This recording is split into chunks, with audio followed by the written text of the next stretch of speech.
हादसे की जांच करने के लिए सीएफएसएल की टीम मौके पर पहुंची है। उस वक्त इंडिया टीवी के रिपोर्टर पवन नारा भी वहां मौजूद थे। सीएफएसएल ने किस किस चीज की जांच की है, एक रिपोर्ट के जरिए पवन नारा समझा रहे, देखिए। सीएफएसएल की टीम मौके पर पहुंची है और वो साइंटिफिक एविडेंस इकट्ठा कर रही है। यहां पर नापा जा रहा है कि तार की मोटाई कितनी थी, कितने तार थे। तो आपको बता दें, 7 तारों से बना हुआ एक बेसिक तार है और उस बेसिक तार के 7 हिस्से हैं। 7 बाय 7 की डायमेंशन है, जिसके किनारों को अब नापा जा रहा है। और गौर करने वाली बात यह है कि तार की मोटाई क्या है और जिस हिस्से में ये तार टूटा वहां मोटाई कम होकर कितनी हो गई, ताकि इस तार की टेंसाइल स्ट्रेंथ नापी जा सके कि जब जोर पड़ा तो ओरिजिनल साइज के हिसाब से तार खींचने पर कितना पतला हुआ और उसका ब्रेकिंग पॉइंट क्या था। तो जो सीएफएसएल जानकारी ले रही है, कितना मोटा तार था, जहां टूटा वहां उसकी मोटाई कितनी है, तो बाद में ये आकलन करने में पता चलेगा कि ये तार कितना वजन झेल सकती थी और कितना वजन इस तार पर था। और इसीलिए यहां सीएफएसएल की टीम ये सब डेटा रिकॉर्ड कर रही है, फोटोग्राफी की जा रही है, माप लिया जा रहा है, पूरी मोटे तार की मोटाई नापी जा रही है।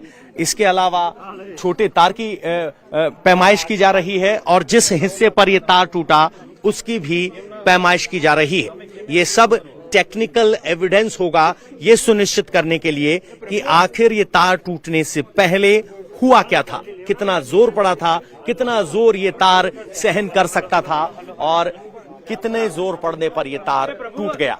एक तार सुरक्षित है, दूसरा तार टूट गया, आखिर क्यों टूटा है। तो सीएफएसएल की टीम टेक्निकल जांच कर रही है, लेकिन लापरवाही किसकी है, कौन गुनहगार है, इसकी तहकीकात के लिए गुजरात सरकार की बनाई गई एक हाई लेवल एसआईटी टीम भी घटनास्थल पर पहुंची। एसआईटी की टीम ने क्या क्या देखा और किस तरह से वो तहकीकात कर रहे हैं, इस रिपोर्ट में देखिए। गुजरात सरकार ने घटना की जांच के लिए एक एसआईटी की टीम का गठन किया है और एसआईटी की टीम यहां ग्राउंड जीरो पर पहुंची है।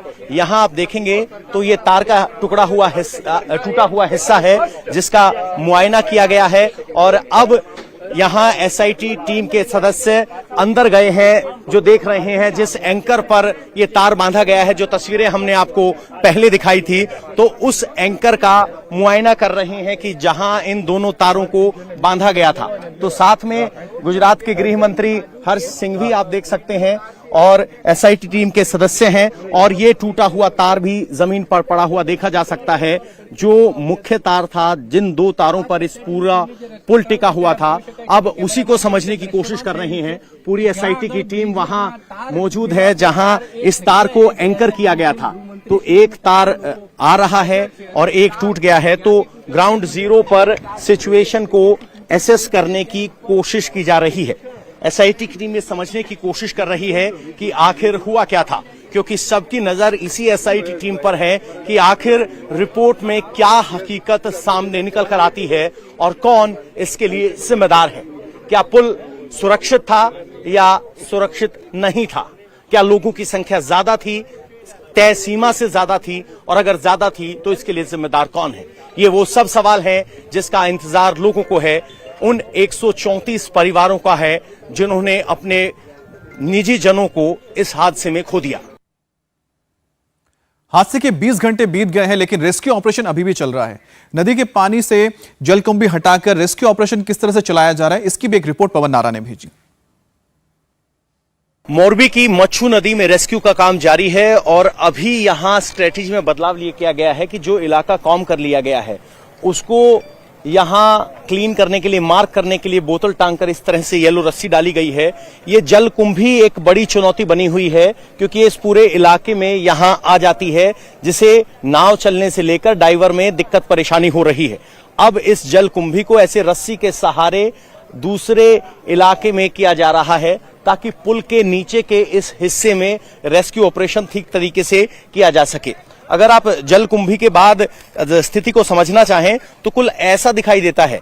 इसमें कुछ भी ढूंढ पाना, देख पाना बहुत मुश्किल होता है और ये पूरे इस इलाके में जलकुंभियां ऐसे फैली हुई थी जिन्हें अब रस्सी के जरिए हटाया गया है। किनारे अगर आप देखेंगे तो कमर तक यहां पानी है, लेकिन जैसे ही आप बीच तक जाते हैं तो वहां वो जो लड़का खड़ा है उसके छाती तक पानी आ रहा है और जहां आप नाव देख रहे हैं वहां पानी 10 से 12 फीट है। तो कुल मिलाकर इस किनारे पर जो लोग गिरे वो घायलों में शामिल रहे, लेकिन जो लोग नदी के बीच के हिस्से में गिरे, क्योंकि यहाँ एक चेक डैम है, पानी ठहरा हुआ था, वो चोट लगने के बाद पानी में गिरे और वहां से निकल नहीं पाए और अब उनको निकालने की कोशिश की जा रही है। अगर आप ऊपर देखेंगे तो आपको ऊंचाई का अंदाजा हो जाएगा कि कितनी ऊंचाई से वो गिरे हैं। और यहां आप देखेंगे तो यहां से आपको पुल का वो हिस्सा दिखाई देगा जहां से ये इस पुल पर एंट्री होती है।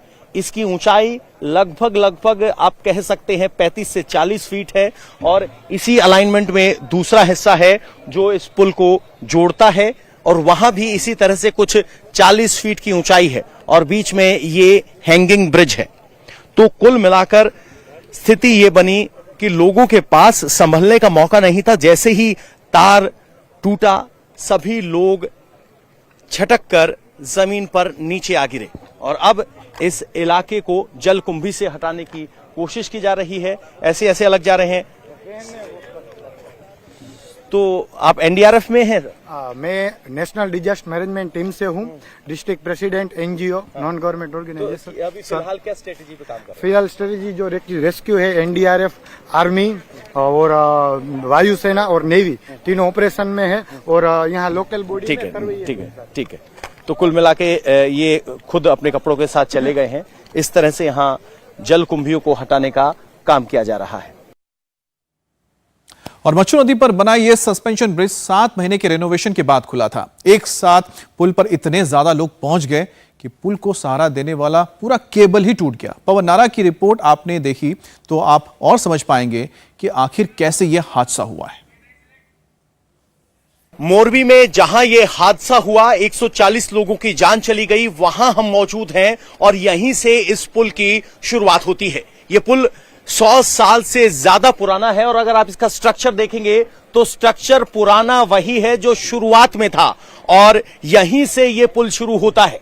इस पुल पर बताया जा रहा है कि 500 के आसपास लोग मौजूद थे और अगर आप यहां आगे आएंगे तो आपको ये समझना ज्यादा मुश्किल नहीं होगा कि इस पुल की चौड़ाई लगभग 3.5 फीट है और यहां से अगर आप नीचे की तरफ देखेंगे तो यहां नीचे गहराई लगभग 40 से 45 फीट रहती है और यही इसी वायर्स के जरिए हैंगिंग पुल था जिसे झूलता पुल कहा गया था। इसका रेनोवेशन हुआ था, लेकिन उसके बाद कल देर शाम 6:30 बजे ये टूट गया। तो कैसे टूटा, किस तरह का जोर पड़ा, उसका सबूत यहां पर मौजूद है। ये एल शेप की लोहे की एंगल है जो दबाव पड़ने की वजह से टूट गई और ये लोहे का हिस्सा यहां एल शेप की एंगल टूटकर 2 हिस्सों में बट गई। जहां ये नट बोल्ट कसा था वो वहां से खींचा गया और ये तब सब जब हुआ जब इस रस्सी पर अतिरिक्त जोर आया। अगर आप देखेंगे तो इस हैंगिंग ब्रिज के लिए 2 लोहे की केबल्स थी। वो लोहे की केबल अभी भी एक यहां पर इंटैक्ट है, दूसरी टूटी और पुल उसी तरफ गिरा। यहां अगर आप देखेंगे तो रेनोवेशन की बार बार बात आ रही है। तो रेनोवेशन के तहत इस तरह की एल्यूमिनियम प्लेट्स के साथ फ्लोरिंग की गई थी।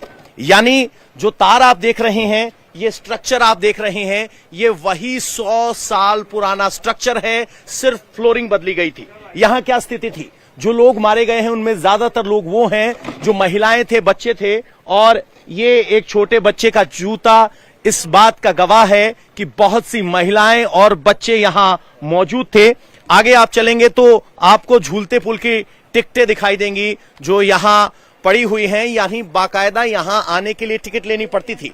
लेकिन सवाल यह है कि कैसे इतने लोगों को यह टिकट दे दी गई। 70 रुपए की यह टिकट है, जो तारीख है 28 अक्टूबर की एक ऐसी टिकट पड़ी है। लेकिन सबसे बड़ी बात यह है कि जो कहा जा रहा है कि पुल रेनोवेशन के बाद शुरू हुआ था, रेनोवेशन सिर्फ फ्लोरिंग का हुआ था, बाकी पुल वैसा ही है जैसा 100 साल पहले बना था, उसमें कोई बदलाव नहीं हुआ है। और आप सोच रहे होंगे केबल्स जो लोहे की हैं वो कैसी थी, तो देखिए ये वो केबल है जिसका एक हिस्सा टूटकर यहां पड़ा है और यही जब केबल टूटी तो ये स्थिति ऐसी बनी कि 140 लोगों को अपनी जान गंवानी पड़ी। अगर आप इस केबल के इनको हिस्सों को देखेंगे तो ये केबल के सबसे छोटा हिस्सा है जिस पर जंग है, स्ट्रेस ज्यादा होने की वजह से ये टूट गया और यहाँ इतनी मोटी केबल टूट गई तो आप समझिए किस तरह का स्ट्रेस इस केबल पर पड़ा होगा। इस तरह की सबसे छोटी केबल उसको जोड़कर एक ये केबल बनी और इस तरह से 1 2 3 4 5 6 7 केबल के साथ एक बड़ी केबल बनती है। तो सोचिए इतने सारी केबल टूट गई तो कितना दबाव पड़ा होगा। अगर आप ऊपर देखेंगे तो इस केबल का पूरा स्ट्रक्चर आपको समझ में आएगा। एक वायर अभी भी इंटैक्ट है, दूसरी वायर बाकी है और ये हादसा हुआ यहां वो सीसीटीवी कैमरे में स्पष्ट दिखाई दिया है। यहां सीसीटीवी कैमरा लगा है, यहां भी लगा है, सामने भी लगा है। तो सीसीटीवी कैमरे में ये घटना पूरे तरीके से कैद हुई है, जिसके बाद ये आकलन कर पाना मुश्किल नहीं होगा कि किस तरीके से हादसा हुआ, सीक्वेंस ऑफ इवेंट्स क्या हुई। गुजरात सरकार की तरफ से एक 5 सदस्यीय एसआईटी की टीम बना दी गई है जो इस पूरे मामले की जांच करेगी। लेकिन फिलहाल जो प्रथम दृष्टया यहां पर संकेत मिल रहे हैं वो ये है कि लोहे की तार पर वजन का जोर ज्यादा था और इसीलिए उनमें से एक लोहे की बड़ी केबल टूट गई, जिसकी वजह से पुल नीचे गिर गया और उस पर मौजूद लोग नीचे गए। अगर आप ऊंचाई का अंदाजा लगाना चाहते तो यहां आइए, ये किले के बाहर से दीवार, ये पेडेस्ट्रियन वे बनाया गया है जहां इस पुल पर लोग आ सकते थे। इस पुल को भी रेनोवेट किया गया है, क्योंकि अगर आप देखेंगे यहां मेरे कैमरामैन यहीं बने रहे, ये पुल की जो फ्लोरिंग है उसे रेनोवेट किया गया है। ये आप जो लोहे के हिस्से लकड़ी के हिस्से देख पा रहे हैं, ये पुल के पहले हिस्से थे जिसके जरिए यहां आया जा सकता था, छज्जा बना हुआ था। लेकिन अब इनको यहां फ्लोरिंग के जरिए बदला गया था और लोग यहां से आ सकते थे।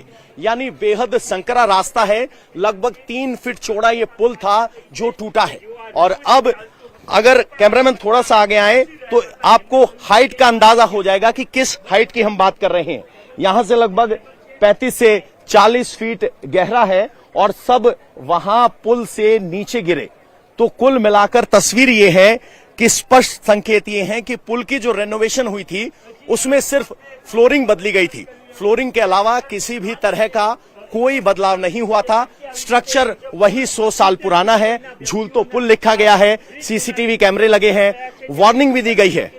आप इस वार्निंग पर जरा गौर कीजिए कि यहां वार्निंग दी गई है नो सेल्फी जोन, लेकिन बावजूद इसके बहुत से लोग सेल्फी खींचने के लिए वहां टिके हुए थे और सिर्फ फ्लोरिंग बदली गई। बाकी ये लोहा स्ट्रक्चर वैसा ही है, इसको पेंट कर दिया गया। 4 दिन पहले ये झूला पुल खुला और कल इसमें इतना बड़ा हादसा हो गया। इंडिया टीवी हर वक्त हर जगह डाउनलोड करने के लिए सर्च करें India TV news Google play store या ऐप स्टोर पर।